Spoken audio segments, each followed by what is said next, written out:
The Naib Singh Saini government in Haryana is set to complete its 100 days in a few days. In this very special episode of Decode Haryana, we are discussing 100 days of the Saini government. I am Pradeep Sharma. I am joined by two senior politicians from Haryana. Mr. Krishan Dhul is the BJP spokesperson, and Mr. Aftab Ahmed is former minister and new MLA from the Congress. Dhull साहब और आफ्ताब जी, आपका बहुत बहुत स्वागत है। ढुल साहब, 100 दिन पूरे होने जा रहे हैं, कैसे देखते हैं, क्या खोया क्या पाया? नहीं, जिस प्रकार से भारतीय जनता पार्टी की सरकार ने इतिहास रचा और हरियाणा में जहां पहले आज तक, जब 66 से हरियाणा बना है तब से लेकर के आज तक तीसरी बार कोई सरकार नहीं आई, तो पहली बात तो हमने ये पाया है कि जनता का विश्वास को जीता। 3 करोड़ लोगों के, हरियाणा के लोगों ने हम पर विश्वास किया और लगातार तीसरी बार हमें हरियाणा में लोगों के सेवा का अवसर दिया। इसमें बहुत सारी जो चीजें हुई, उसमें हमारे नायब सैनी जी जो मुख्यमंत्री बने मनोहर लाल जी के बाद, उनके व्यक्तित्व को देखकर, जिस प्रकार का उनका हंसमुख व्यक्तित्व है, वो वादे के पक्के हैं। जैसा कि ध्यान होगा, शायद इलेक्शन के समय में 24,000 नियुक्तियां थी जिनको लेकर के मॉडल कोड ऑफ कंडक्ट के उल्लंघन की बात की गई और उन्होंने जनता के बीच में ये कहा कि भाई मैं इन बच्चों को अपनी शपथ लेने से पहले ज्वाइन कराऊंगा। और ये एक बहुत बड़ी बात थी कि उन्होंने शपथ बाद में ली, पहले उन 24,000 बच्चों को हमने ज्वाइनिंग दी। उसके अलावा कुछ और चीजें जिन पर उन्होंने चर्चा की बात की, चाहे वो कांग्रेस के समय के 50-50 गज के, 100-100 गज के जिन प्लाटों को लेकर के उनके मालिकाना हक की बात है, चाहे वो यमुनानगर का थर्मल प्लांट की 4थी यूनिट है, चाहे वो अंबाला और हिसार का एयरपोर्ट है, चाहे वो हमारी बीमा सखी योजना, लखपति दीदी, ड्रोन दीदी योजना और 144 साल पुराना आबियाना कर जो था वो माफ किया। और किसानों के लिए जो सबसे बड़ी बात की, जो चौधरी देवीलाल जी कहते थे कि अच्छी सरकार वही है जो किसान के हर दाने को खरीदे, ना सिर्फ हर फसल के हर दाने को खरीदे। अभी तक सरकारों में ये होता रहा था कि कुछ फसलों को लेकर के एमएसपी पर खरीद होती थी। हमारी सरकार ने इस बार ये घोषणा की कि 24 फसलें जो आज बोते हैं वो, उसके अलावा जो किसान जो भी फसल बोएगा, हम वो फसल जो है खरीद करके किसान की ऐसी सरकार। आफ्ताब जी, आप कैसे देखें? ढुल साहब तो कहते हैं बहुत अचीवमेंट्स हैं जी 100 दिन में, आप कैसे देखते हैं? उससे पहले तो मैं ट्रिब्यून को इसकी नई शुरुआत के लिए मुबारकबाद देता हूँ और मैं यही कहूँगा कि राजनीति में जो है सत्ता हासिल करना और उसको कामयाबी बनाना, मैं नहीं समझता कि यही मुख्य लक्ष्य राजनीतिक पार्टी का होता है। लक्ष्य एक ज़रूर होता है सत्ता में बनने का, लेकिन मैं समझता हूँ कि हरियाणा में जिस तरीके से राजनीतिक घटनाक्रम को आप देखोगे, लोकसभा से पहले मुख्यमंत्री का चेहरा बदल दिया जाता है, चेहरा बदल के, क्योंकि एंटी इनकम्बेंसी इतनी हो जाती है जिससे कि उसमें होते हैं। लोकसभा में जिस तरीके से जो है बड़े बड़े वादे, 10 की 10 सीटें थी, विपक्ष के पास 5 सीटें आती हैं, एक आम आदमी पार्टी के लड़के 9 में से 5 कांग्रेस जीतती है। और जिस तरीके से लोकसभा चुनाव के बाद हरियाणा में जो है बीजेपी सत्ता में ज़रूर आई, लेकिन आप देख सकते हो कि मत प्रतिशत सिर्फ कुछ पॉइंटों में है और उसमें भी जो शंकाएं जाहिर करी जाती है, मैं समझता हूं कि इलेक्शन कमीशन की जिस तरीके से इलेक्शन हुआ, जिस तरीके से शंकाएं लग रही हैं, जिस तरीके से शिकायत हुई है, जिस तरीके से कांग्रेस के कैंडिडेट्स ने अपना जो है चुनाव के दौरान जिस तरह की अनियमितताएं जो हुई हैं और जो अब मैं माननीय सर्वोच्च न्यायालय में और Punjab and Haryana high court में भी विचाराधीन है, मैं समझता हूं कि ये जो था जनादेश, कोई स्पष्ट जनादेश बीजेपी के लिए नहीं था। और बीजेपी की अपनी जो विफलताएं थी, जो इतने 9 साल में, 10 साल में, आप कहते हैं 100-100 गज के प्लॉट के बारे में, क्यों नहीं 100-100 गज के प्लॉट पहले दिए गए? जब लोकसभा में जब इन्हें पता लगा कि अनपॉपुलर गवर्नमेंट है, तो उसके बाद इन्होंने उस तरीके से करने का, दाना कहते हैं फसल खरीदते हैं, सारे कहने को सब कुछ है। 100 दिनों में एक चीज़ हमने महसूस करी कि वादे तो बहुत बड़े बड़े करें, लेकिन धरातल पर उनका जो अगर क्रियान्वयन की बात करें, इम्प्लीमेंटेशन की बात करें, वो कहीं कोसों दूर है। फसलों का दावा किया जाता है कि फसलें खरीदी जाएंगी, लेकिन किसानों को जब मंडी में जाता है तो उनकी फसल पर नहीं उठान होता। इसी तरीके से कोई भी परियोजना, जो परियोजना इन्होंने शुरू करी या करी, उसको ना तो पूर्ण तरीके से इनको लागू किया। हाँ, वादे, चुनावी वादे जरूर करे, अपने मैनिफेस्टो में जो है वादे बड़े बड़े करे गए, उन वादों पे अभी तक चुप है किसी चीज़ के लिए कि भाई अब आएगा 100 दिन में, तो किसी चीज़ का सरकार बनने के बाद अब हम उधर देखते हैं कि हरियाणा में कितना कर्जा बढ़ चुका है। और सरकार आज जो है आमजन जो महसूस करता है, वो सरकार, नई सरकार को चुनने के बाद भी वो समझता है कि ये सरकार लोगों द्वारा चुनी हुई सरकार या मुख्यमंत्री नहीं चला रहे, इसको कहीं ना कहीं अफसर शाही जो है वो बहुत हावी है। और जो ये बात है, ये यही नहीं कहते सत्ताधारी मंत्रियों की बात, विधायकों की बात, कोई ट्रांसफर की पावर मांग रहा है किसी चीज के लिए, अधिकारी ऐसा लगता है कि वो ही हावी हैं, हमेशा शिकायत रहती है। तो मैं समझता हूँ कि जनता ने चुनी जरूर सरकार बीजेपी की जिस तरीके, लेकिन ये सरकार जो है अधिकारियों द्वारा, और मुख्यमंत्री को मैं समझता हूँ हरियाणा के लोग मानते हैं मुख्यमंत्री को तो अफसर सुनते ही नहीं है, उनकी तो कोई अथॉरिटी नहीं है किसी ये ढुल साहब बहुत ही सीरियस ये चार्ज लगा रहे हैं। भी अफसरशाही बहुत हैवी है हरियाणा में, बहुत हावी है भी। जो चुने हुए प्रतिनिधि है, इवन मुख्यमंत्री की भी ज़्यादा सुनी नहीं जाती। आपका क्या कहना है इसके लिए? नहीं, पहले तो आफ्ताब जी मेरे बहुत सीनियर हैं, हमने तो राजनीति इनके अनुसरण करते हुए, इनकी बातों को, इनके व्यक्तित्व को देख करके सीखी। हम तो इनके मुकाबले बहुत नए हैं।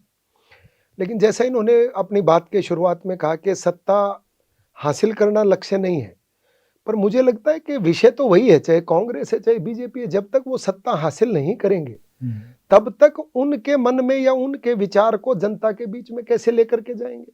हमने जो ट्रांसफर पॉलिसी, स्वामित्व योजना, पीपीपी जिनको हमने लागू किया, हो सकता है उनमें भी कुछ त्रुटियां हों, परंतु उनको तो पूरे राष्ट्र भर में सराहा गया है। पहले हमने बिना पर्ची बिना खर्ची कभी हरियाणा में कल्पना नहीं कर सकते थे। हमने तो कांग्रेस की सीनियर लीडर गीता भुक्कल जी मिनिस्टर रही हैं, उनके बच्चे को नौकरी लगाई, आज तक इतिहास में कभी नहीं हुआ। क्या इस प्रकार की नौकरियां जिनके मोल लगते थे, भाव लगते थे, जो तय होती थी, लिस्टें पहले जारी हो जाती थी। आप करण सिंह दलाल हमारे सम्मानित साथी रहे हैं सदन में, हमने उनको बहुत सुना है, बहुत अच्छा व्यक्तित्व है। जब भी चौटाला राज में कोई भर्ती निकलती थी, वो पहले डिक्लेयर किया करते कि इन बच्चों के लड़के जो है डीएसपी और एसडीएम लगेंगे। अपनी सरकार आई तब उन्होंने नहीं किया, तब वो काम अभय सिंह चौटाला ने कर दिया। यानी कि अगर आप लिस्ट निकाल लें, आज ऑनलाइन सिस्टम है। हमने जनमत की सरकार थी, अफसरशाही की जहां तक बड़े भाई आफ्ताब जी ने बात की, हमने तो डीसी और एसपी को रात में ठहराव के लिए बोला कि गाँव में जाएं, समाधान शिविर लगाए हैं कि सरकार जो है वो जनता के लिए है। हमने तय किया कि एसपी और डीसी एक एक अपने जिले के गांव में जाकर के एक रात जो है वो लोगों के बीच में बिताएंगे, ताकि उनको ना सिर्फ वहां पर मौके पर जो समस्याएं हैं वो दिखाई दें, और जनता को यह आग्रह किया है कि हमने सिटीजन चार्टर को लेकर के कि इस समय अवधि के दरमियान अगर कोई भी व्यक्ति काम नहीं करता है तो उसके विरोध में आप शायद ढुल साहब जन संवाद की बात कर रहे हैं, जैसे वो भी सीएम ने ऑर्डर दिए हैं भी नाइट हाल्ट प्रोग्राम हो। yes. ये आफ्ताब जी मेरे ख्याल ये नया नहीं है, पहले भी शायद होता रहा है काफी। आप तो देखो, आप एक एमएलए हैं, ग्राउंड लेवल पे काम करते हैं, नू को रिप्रेजेंट करते हैं। आप कैसे समझते हैं गवर्नमेंट ग्राउंड लेवल पे, आपने एलिगेशन, ग्राउंड लेवल पे किस तरह के ऑफिशियल मतलब डीलिंग होती है? मैं समझता हूँ कि जो हमारे साथी कह रहे हैं, इनकी जितनी भी स्कीम थी, चाहे परिवार पहचान पत्र की बात कर लें, चाहे जो शहरों में जो इन्होंने वो जो है करा था, जो प्रॉपर्टीज़ के ऊपर किया था, मैं समझता हूँ कि हमने विधानसभा में कोई सत्र ऐसा रहा होगा जब इनको चेताया नहीं, लेकिन इनको तब समझ आई जब लोकसभा चुनाव हो गया। उसके बाद इन्होंने समाधान शिविर लगाए, उन्होंने कहा कि इनको दूर करा जाए। मतलब जो है दिक्कत थी और लोगों की, इनको समझ नहीं आई किसी चीज़। और जो बात करते हैं अफसरों की, ये तो आज से नहीं ढुल साहब, ये तो 30 साल पहले के फैसले हैं कि अधिकारी जाएंगे, नाइट हॉल्ट करेंगे किसी तरीके से। आपके क्या सीएम विंडो की आपने कभी देखी है कि कितनी बड़ी सूची है लोगों के, किस तरीके के काम नहीं होते, और अधिकारी किस तरीके से जो है जनता की तो क्या चुने हुए प्रतिनिधियों को किस तरीके से होता है, किस तरीके से सरपंचों के साथ व्यवहार हुआ, किस तरीके से एमएलए और मंत्रियों की तो आज भी हर रोज आपके खबरें अखबारों में आ रही है। ये आधार जो है, कोई आरोप नहीं लगा रहे, ये जनमानस की जो एक आज के दिन दृष्टिकोण है हरियाणा की सरकार के बारे में, उसके बारे में यही है कि अधिकारी जो है वो किसी की नहीं सुनते और अधिकारी हरियाणा में ज़्यादा हावी हैं। इवन मुख्यमंत्री का तो अपना होगा, लेकिन ना चुने हुए प्रतिनिधियों का, ना कि उनके मंत्रियों का किसी तरीके से कोई अपना वो है, और ना कोई अधिकार है उनके जो वो करवा डुल साहब, सकते हैं। ये बहुत देर से एलिगेशन है, इवन बीजेपी एमएलए ने भी बहुत बार कहा है भी जो अधिकारी हैं जैसे फ़ोन नहीं उठाते या जो ग्रीवियंस रिड्रेसल सिस्टम है वो ठीक नहीं है। तो ये बीजेपी सरकार, देखो क्वेश्चन तो आपसे पूछा जाएगा बिकॉज 10 साल आपकी सरकार रही कि 10 साल में क्या ये सिस्टम दुरुस्त क्यों नहीं हो रहा? मतलब पहले भी चलो ऐसे था, मतलब 10 साल तो आपकी जवाबदेही बनती है, क्यों मतलब ये इतना हरियाणा में ब्यूरोक्रेसी का इतना जो स्ट्रांग होल्ड है क्यों है? नहीं, ऐसा नहीं है। जैसा आफ्ताब भाई ने बताया कि जिस प्रकार हमने कहा कि डीसीएसपी जाएंगे, उन्होंने कहा वो 30-40 सालों से चल रहा है। तो ब्यूरोक्रेसी भी लगातार पिछले जब से हरियाणा बना है, इवन अफसरशाही तो भारत सरकार में ही है हर जगह, और ऑफिसर्स के काम करने का अपना एक तरीका है। हाँ, ये जरूर कहा जैसा शमशेर सिंह गोगी ने कह दिया था कि भाई मैं पहले अपना घर भरूंगा, फिर अपने रिश्तेदारों का भरूंगा, फिर लोगों का भरूंगा। हमारे एमएलए को तो अधिकार नहीं है ये कहने का। हमने इसीलिए उनसे जो पैसे का सिस्टम चलता था, चाहे वो बदलियों में लेकर के था, हमने ट्रांसपेरेंसी इसीलिए तो लाई कि ये जो सरकार है ये एमएलओ की सरकार नहीं है, जनता की सरकार है। किसान आंदोलन था, कर्मचारी खिलाफ थे, लोग खिलाफ थे, जाट आंदोलन था, इन सब के बावजूद भी 3 करोड़ लोगों के हरियाणा ने हमें अपनाया है। अब सत्ता में अगर कांग्रेस नहीं आ पाई तो वो उनकी कमियां हैं, उनको माननी चाहिए। जहां जिस राज्य में कांग्रेस की सरकार आ जाती है उस राज्य में ना तो ईवीएम में कोई गड़बड़ होती और ना चुनाव में धांधली होती। लेकिन जिस राज्य में कांग्रेस बुरी तरह हारती है, उनको लगता है कि यहां हमारे साथ धांधली हुई है, यहां हमारे साथ गड़बड़ हुई है। अब 32 वोट से ब्रजेंद्र सिंह चौधरी, वीरेंद्र सिंह के बेटे हारते हैं, ये लोकतंत्र है, कोई 1 वोट से भी हार सकता है। अब 32 वोट वाला आदमी कह रहा है मुझे जबरदस्ती हराया गया। मुझे नहीं लगता इस प्रकार की बातें करनी चाहिए। ये बात करके हम उल्टा, जिस जनता ने हमें अपने सर पर बैठाया है, हम उस जनादेश की अवमानना करते हैं, अपमान करते हैं। अरे आफ्ताब जी ने बताया कि थोड़े से वोटों के मार्जिन से 0.9% से भारतीय जनता पार्टी और कांग्रेस का नेक टू नेक मुकाबला था, और किसी भी रूप में 0.9% का, यानी कि लगभग 22,000 वोटों के कारण 17 सीटों का फैसला हुआ है। तो मुझे लगता है कि इसको हमें उस दृष्टि से नहीं देखना चाहिए कि उसमें संशय है, अपितु ये देखना चाहिए कि जनादेश जो दिया वो उस विश्वास पर, उस सच्चाई पर दिया कि हम लोग, जो मोदी जी ने कहा था कि ना खाया है ना खाने दूंगा, ये जो चीजें हैं ये हमने चरितार्थ की हैं और जनता का विश्वास। तो ये देखो, इलेक्शन का जो रिजल्ट है, चलो वो तो एक अलग बात है, हो चुका वो तो सब कुछ, अब तो मानना ही पड़ेगा। आफ्ताब जी, आप कहते हैं जैसे डुल साहब ने कहा भी ना खाया ना खाने दूंगा, जीरो टॉलरेंस टू करप्शन, तो धरातल पे आप इस जो बीजेपी का ये बड़ा स्लोगन रहा है, कैसे देखते हैं आप? मैं समझता हूँ कि इनके अपना जो विजिलेंस डिपार्टमेंट है, इनकी जो अपनी सूचियां बन के आ रही हैं, इनके आज हरियाणा में भ्रष्टाचार चरम सीमा पे है। एक्शन होता है छोटे कर्मचारियों। आप पटवारी की लिस्ट की बात करेंगे, 370 जो लिस्ट, वो तो पटवारी की लिस्ट बनी है किसी चीज के लिए। अगर कोई भ्रष्टाचार है तो उसके खिलाफ कार्रवाई करी जाए। ये कौन सा सिस्टम है कि उसमें लिस्ट बन रही है, लिस्टों में उनकी जातियां लिखी जा रही है? किस तरीके का ये, मतलब हरियाणा का शासन ये पहली बार तो है नहीं इस तरीके से। और जो बात करी, नौकरियों की बात करते हैं, हरियाणा में सरकार जो है वो ठेकेदार बन गई। नौकरी कौशल रोजगार निगम बना दिया, उसमें कम तनख्वाह में जो है उसमें देते, पूरे उसमें अवधि का पता नहीं है कि किसी चीज के लिए। और मतलब ये तो लोग युवकों के साथ जो है धोखा है। और मैं एक बात कहूँगा कि हरियाणा में नौजवानों को, बेरोजगारों को इस तरीके के धोखे में डाल के और उस तरीके से वो खिलवाड़ हो रहा है, उनके भविष्य से खिलवाड़ हो रहा है। और कौशल रोजगार निगम जब ठेकेदारी कहते हैं प्रथा खत्म कर दी, तो सरकार क्यों ठेकेदारी बंद करके और बच्चों के भविष्य, युवाओं के भविष्य के साथ खेले? और जहाँ तक नौकरियों के उसकी खर्ची पर्ची की बात है, ये सारी चीज़ें नैरेटिव सेट किए जाते हैं। और इस चीज़ का भारतीय जनता पार्टी को जो है महारत हासिल है कि किसी चीज़ के लिए जब बात आती है इनके भ्रष्टाचारों की, इनके तो जो है खुलेआम पब्लिक सर्विस कमीशन के दफ्तर में करोड़ों रुपए पकड़े गए और ये बात करते हैं कि हमारे इसमें पारदर्शिता है किसी तरीके। जो सबऑर्डिनेट सिलेक्शन बोर्ड के चेयरमैन के खिलाफ ऐसे गंभीर आरोप लगते हैं जो हरियाणा बनने के बाद कभी नहीं लगे, तो और उस पर फिर करते हैं कि हम पारदर्शिता से डोल सरकार साहब, चला रहे हैं। आप नो खर्ची नो पर्ची की बात करते हैं, आफ्ताब जी कह रहे हैं भी जो करप्शन है वो तो चरम सीमा पे है। आप कैसे, मतलब गवर्नमेंट को का क्या व्यू है इस पर, क्या डिफेंड करेंगे? देखिए, जैसे आफ्ताब भाई ने कहा कि नरेटिव सेट किया जाता है, हमने ये नरेटिव सेट नहीं किया जैसे इनके नीरज शर्मा ने कहा कि जो आदमी मुझे 50 वोट देगा मैं उसको एक नौकरी दूंगा। लखन सिंगला की तरह हमने ये नहीं कहा कि हम 2000 वोट अगर दीपेंद्र के यहां लगेंगी तो 2000 नौकरियां मैं भी दूंगा। ये नरेटिव हमने सेट नहीं किया, ये नरेटिव जनता ने अस्वीकार कर दिया। जनता ने कहा नहीं नहीं भाई, ये लोग तो पहले ही रुक के मारने लग रहे चुने जाने से पहले, सरकार आने से पहले, कि 50 वोट जो मुझे दिलवाएगा उसके एक आदमी को मैं नौकरी दूंगा, और जनता ने अस्वीकार कर दिया। उदय भान जी जो कांग्रेस के अध्यक्ष रहे, उन्होंने कहा कि शंभू बॉर्डर तत्काल खोल देंगे, तो व्यापारियों को लगा ये तो गलत है। मामन खान जी ने कहा कि हम लोग अगर सरकार आई तो किसी एक को यहां नहीं रहने दूंगा, जनता ने अस्वीकार कर दिया।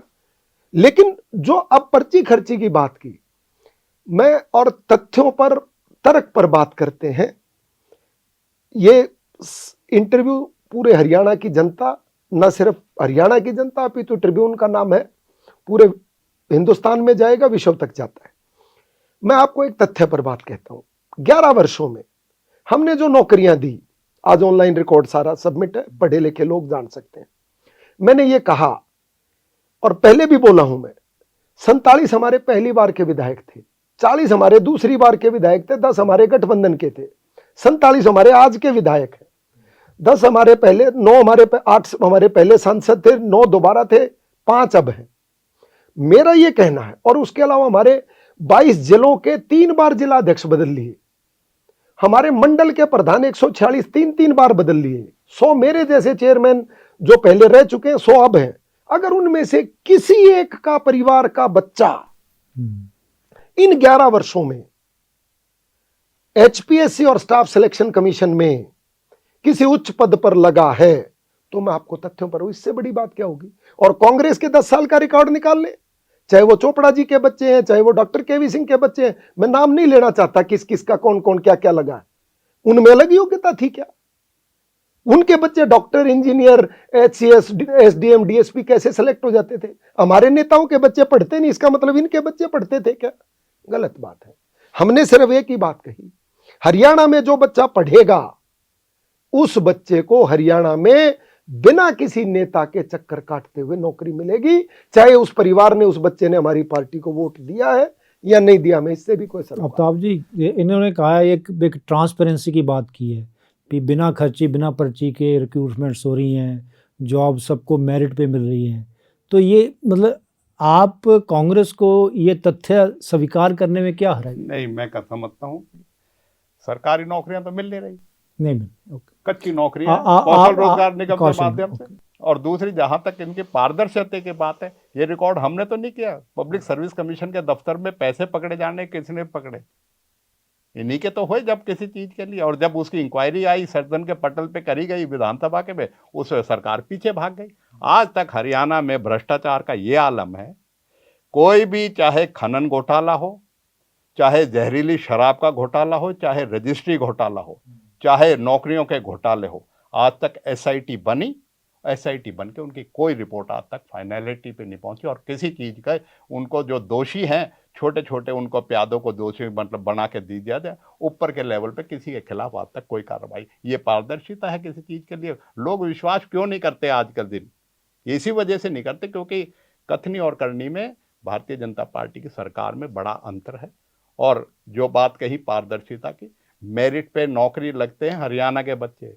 डोल साहब, यहाँ तो हरियाणा के लग ही नहीं रहे, 90% से ज़्यादा एसडीओ के जो लगे वो बाहर प्रदेशों के बच्चे लगे। आपने पब्लिक सर्विस कमीशन का बिहार से लाके जो है चेयरपर्सन लाके बिठा दिया। हरियाणा में ऐसे लोग नहीं थे कि जिस तरह के योग्य लोग नहीं थे किसी तरह। आप बात ये करते हो, हरियाणवी की बात करते हो किसी तरह के। बड़ी बड़ी नौकरियां जितनी भी हैं पूरे देश में, हरियाणा के बच्चों को तो लेने नहीं, उन्होंने तो रास्ता पकड़ लिया और जाके विदेश में जाके अपने जो है डंकी रूट पे पिक्चर बन गई हरियाणा के युवकों का। और गाँव के गाँव प्रदेश के ऐसे बहुत से जिले हैं जिनमें लोग यहाँ से निराश होकर नौजवान निराश होकर विदेशों में जाकर ये पलायन डुल कर- साहब, ये आफ्ताब जी ने एक बहुत ही महत्वपूर्ण मुद्दा जो उठाया, जो ये डंकी रूट वाला, ये इमिग्रेशन की बात हो रही है। पहले पंजाब से लोग बहुत जाते थे, आजकल हरियाणा से भी बहुत जो माइग्रेशन हो रही है, इमिग्रेशन हो रही है, ऑस्ट्रेलिया में हो, यूएसए में हो, कनाडा में हो या यूके में हो, काफ़ी हो रही है। मतलब सुनने में तो ये भी है, अभी कुछ गांव तो ऐसे हैं जहाँ काफ़ी युवा है ही नहीं, बहुत कम युवा बचे हैं। तो आप का मतलब क्या सरकार का ये क्या एक नाकामी नहीं है? अभी बच्चों को यहाँ नौकरी नहीं मिल रही, बच्चे बाहर जाके जॉब ढूंढ रहे हैं। नहीं, ऐसा नहीं है। मैं आपको बताता हूँ, जैसे इन्होंने कहा कि लोग विश्वास नहीं कर रहे। मैंने कहा लोगों ने विश्वास करके ही तो मैं तीसरी बार सरकार दी, हमने कोई जबरदस्ती सरकार नहीं ली ना प्रदीप जी, हमें जनता ने जनादेश दिया है। पहली बात, निश्चित तौर पर ये जो डंकी का जो सिस्टम आया वो एक सोचनीय विषय है और सरकार इस पर काम भी कर रही है। सरकार, हम ओवरसीज में जो हमारा ओवरसीज ब्यूरो का ऑफिस जो कि कांग्रेस के समय में हरियाणा बना था, overseas bureau. Haryana overseas bureau का ऑफिस जो कांग्रेस के समय में बना था, उसके माध्यम से अब हम विदेशों में बच्चों को एनरोलमेंट करके आईलेट्स करके सरकार अपने खर्चे पर उन बच्चों के लिए रोजगार का साधन करने का जो इरादे के साथ लगातार लगी हुई है। आपका कहने का मतलब लीगल वे से, लीगल वे से, ताकि लोगों को और आईलेट्स हम खुद करा रहे हैं, सरकार पैसे से करा रही है। अभी इस योजना में जो हमारी कुछ चीजें जो 100 दिन की योजनाएं आ रही हैं सरकार का, ये एक बहुत महत्वपूर्ण विषय पर मैं आपको रख रहा हूं कि हम लोगों ने इस पर बहुत गंभीरता से काम किया है। हम लोग बहुत सारी कुछ एजेंसीज को इम्पैनल करके सरकार अपने खर्चे पर उन बच्चों को आईलेट्स कराएगी और उनकी योग्यता के अनुसार विदेशों में नौकरी का प्रावधान करेगी। हरियाणा कौशल रोजगार जी का जिक्र किया आफ्ताब जी ने लगातार। पहले क्या था कि कौशल रोजगार निगम का जन्म कैसे हुआ, यह बड़ा गंभीर विषय है। ठेकेदार होते थे, ठेकेदार क्या होते थे, कॉन्ट्रैक्टर बदल जाते थे, एम्प्लॉय वही रहते थे। तो ठेकेदार उनका शोषण करता था, बदलने के नाम पर, ट्रांसफर के नाम पर, ड्यूटी चेंज करने के नाम पर उनसे ठगाबगी चलती थी। जब ये सरकार के मुख्यमंत्री जी के मनोहर लाल जी के संज्ञान में आई तो उन्होंने HKRN कौशल रोजगार निगम बनाया और न सिर्फ बनाया अपितु उसमें जो काम कर रहे थे 15 साल पुराने, हमारी सरकार के नहीं, जो हुड्डा साहब के टाइम के भी लगे हुए थे, हमने उन बच्चों को भी 1,21,000 बच्चों को कौशल रोजगार के थ्रू जो लगे हुए थे उनको नियमित करने का काम किया। एक और बहुत इंपॉर्टेंट मैं एक विषय जानकारी रखता हूं, एक्सटेंशन लेक्चरर का मुद्दा मैं यहां जरूर उठाऊंगा। एक्सटेंशन लेक्चरर जो थे वो कॉलेजों में पीरियड बेसिस के ऊपर कांग्रेस ने लगाए 15 साल पहले। कांग्रेस के समय में जो लोग कॉलेज के लेक्चरर, जिन लोगों ने PhD कर रखी थी, उनको 90 रुपए पर लेक्चर के हिसाब से इन्होंने दिहाड़ीदार मजदूर की तरह लगाया। PhD वाले बच्चों में वो हमारे पास आए और जिस दिन वो पढ़ाएंगे, जितना पढ़ाएंगे उसको पैसे मिलेंगे, यानी कि मजदूर की कैटेगरी में खड़ा कर दिया PhD होल्डर्स को। किसने? कांग्रेस की सरकार। हमने ना सिर्फ उनको उनके योग्यता के अनुसार जो कॉन्ट्रेक्चुअल एम्प्लॉय लगता है उस योग्यता का, उस क्वालिफिकेशन का, उसका मिनिमम वेजेस दिया और अब हमने इतने वर्षों के बाद उन 1645 लोगों को नियमित करके सेवा की सुरक्षा की गारंटी दी। उसी तर्ज पर हम इसी महीने में जो यूनिवर्सिटीज के थ्रू, जो अलग अलग यूनिवर्सिटीज में गवर्नमेंट एम्प्लॉय लगे हुए हैं, जो करीब 1450 लोग हैं, उनको भी इसी महीने में हम लोग सेवा सुरक्षा की गारंटी देने जा रहे हैं। यानी कि युवाओं के साथ उनके जीवन में अगर कोई खिलवाड़ किया, कॉन्ट्रैक्टर पद्धति को अगर किसी ने लागू किया, CLU के किसी ने कुछ काम किए, तो वो सारे काम भ्रष्टाचार की जो लिप्त थी आत्मा, जिनके अंदर पूरी तरह से भ्रष्टाचारी हो चुकी थी, वो तो कांग्रेस की सरकार थी। सिस्टम को गड़ाने का अगर काम किया तो कांग्रेस की सरकार ने किया। हमने तो सिस्टम को जीवंत किया है, सांस से डाली है। आफ्ताब जी, ढुल साहब कह रहे हैं ये जो कांग्रेस के टाइम पे करप्शन हुई, इन्होंने उसको दुरुस्त करने का काम किया। नहीं, ये मैं समझता हूँ कि सारी इनका दृष्टिकोण है किसी चीज़ के लिए। अगर भ्रष्टाचार की ऐसी कोई बात थी तो 10 साल से इनकी सरकार है, किसी चीज़ के लिए तथ्य को सामने लाते, जनता की कहते ज़रूर है, चाहे विधानसभा में कहते हैं और वैसे पब्लिक डिस्कोर्स में भी कहते हैं, पर किसी तरह की कुछ नहीं। मैं समझता हूँ कि जो इन्होंने बात करी ना एक्सटेंशन लेक्चरर की, इन्होंने तो कौशल रोजगार निगम में चपरासी जो है वो पोस्ट ग्रेजुएट लगा दिए। मतलब क्या सम्मान देंगे मतलब बेरोजगार युवकों का, उनके योग्यता का शोषण तो उनके साथ हो रहा है, किसी के साथ किसी चीज। मैं समझता हूँ कि भारतीय जनता पार्टी की सरकार ने हरियाणा के जो हित थे, चाहे SYL की बात कर ले, चाहे हरियाणा प्रदेश की जो है इंफ्रास्ट्रक्चर की बात कर लें, बड़े बड़े मेले लगाए गए और गुड़गांव में जो है 5.5 लाख करोड़ की इन्वेस्टमेंट का दावे किए गए। आज वो दावे कहाँ हैं? आज धरातल पे हरियाणा में कितना इन्वेस्टमेंट हुआ है? ये सारी चीज़ें जो है ना, एक प्रोजेक्शन की जाती है कि बहुत चीज़ें हैपनिंग हरियाणा और हैपनिंग उसमें, लेकिन धरातल पे मैंने जैसे कहा, इनको तो जो है सत्ता का वो चश्मा चढ़ा पड़ा, इसलिए ना तो जनता के बीच में उनकी परेशानी दिखती, ना किसान की परेशानी दिखती, ना इनको भ्रष्टाचार दिखता। आज मैं मानता हूँ हरियाणा ऐसे दौर से गुजर रहा है जहाँ पब्लिक गवर्नेंस के नाम पे उसके साथ जो है, जो उसके ने जनता को चुन के जो उम्मीद कहते हैं, अब ये कहते हैं कि हम तो एमएलए की नहीं मानते, हम तो जनता के चुने, जनता नहीं तो एमएलए चुन के भेजे हैं। भाई रिप्रेजेंटेशन तो उन्हीं के माध्यम से है जिसकी वजह से आप सत्ता में बैठे हो, तो इन्होंने तो जनता का कर दिया, एमएलए की जरूरत ही नहीं है इनको तो किसी चीज के। जैसे ढुल साहब ने कहा कि हमारे एमएलए की उस नहीं है, एमएलए जनता की जो है, हम we represent the people, whatever is the will of people, we represent them, और जनता को अच्छा लगेगा तो उस चीज को कर देगी। तो मैं समझता हूँ कि भारतीय जनता पार्टी जो है की सरकार 10 साल बेशक रह गई हो, लेकिन लोगों के जो उम्मीद थी और लोगों की जो विकास की बात थी, और हरियाणा जिस तरीके से कर्जे में डूब रहा है, हरियाणा का बेरोजगार जैसे जिस तरीके से भटक रहा है, हरियाणा एक न जो है तस्करी में, ड्रग्स की, उसमें पंजाब की तर्ज पे, जैसे आपने कहा कि पंजाब में होता था पहले डंकी रूट, और हरियाणा में भी ड्रग का इतना बड़ा वो हो चुका, और हमारे जैसे अपने इलाकों में भी ये नासूर इतनी जल्दी और इतनी उस तरह फैल रहा है। मैं समझता हूँ कि हरियाणा के सामने ये चुनौतियां हैं जिनको हरियाणा की सरकारों को इनके लिए काम करना पड़ेगा, और इन्हीं जब चीज़ों को देखते हैं हम समझते हैं कि नायब सिंह सरकार इन चीज़ों को एड्रेस करने में नाकामयाब रही। बड़ी बड़ी घोषणाएं जरूर करी, लेकिन धरातल पे इन चीज़ों पे कोई काम नहीं हुआ। ये ढोल साहब, आफ्ताब जी ने तो बड़े पर्टिनेंट पॉइंट कहे हैं भी, घोषणाएं बहुत होती हैं पर धरातल पे नहीं उतरती। लास्ट में मतलब आधा मिनट हम लेंगे, और तो आप क्या कहेंगे, मतलब 100 दिन में, वही मेरा सवाल है अभी, क्या खोया क्या पाया, मतलब कुछ धरातल पे हुआ? जैसे आफ्ताब जी कह रहे हैं कि आप भी कांग्रेस के को कैसे मतलब जवाब देंगे? नहीं, देखिए, खोया और पाया की तो स्थिति कांग्रेस के साथ तो रहती है, वो जरूर इसको व्यापार के दृष्टिकोण से देखते हैं कि क्या खोया। हमारा काम तो सेवा करना है, हम तो सेवा के भाव से आए थे, जनता ने चुना है। नैरेटिव कांग्रेस ने जो भी सेट किया, वो भूपेंद्र सिंह हुड्डा ने, मैं गोहाना में था, वहां से शुरुआत की थी। उन्होंने शुरुआत की थी हिसाब मांगने की, कि हिसाब मांगेगा हरियाणा। हिसाब दे दिया हरियाणा ने। 2-2 रुपए के चेक जिस किसान को दिए थे, मिर्चपुर के कांड को दलित आज तक नहीं भूले, महिलाओं का जो अपमान हुआ उसको नहीं भूले। तो हरियाणा की जनता ने हिसाब दे दिया कांग्रेस को।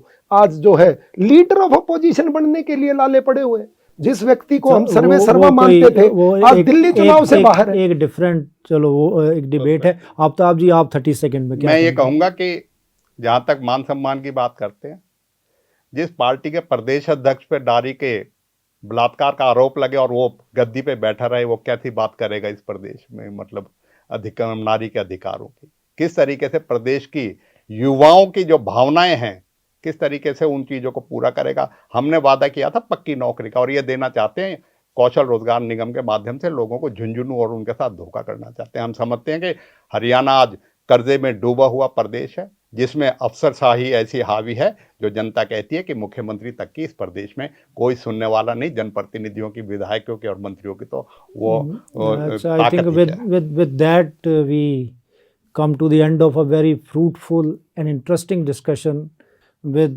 Krishan Dole of the BJP and Mr. Aftab Ahmed of the Congress. Do follow us on our social media platforms at the Tribune, and do read our newspapers, The Tribune, Dainik Tribune and Punjabi Tribune. Thanks for watching.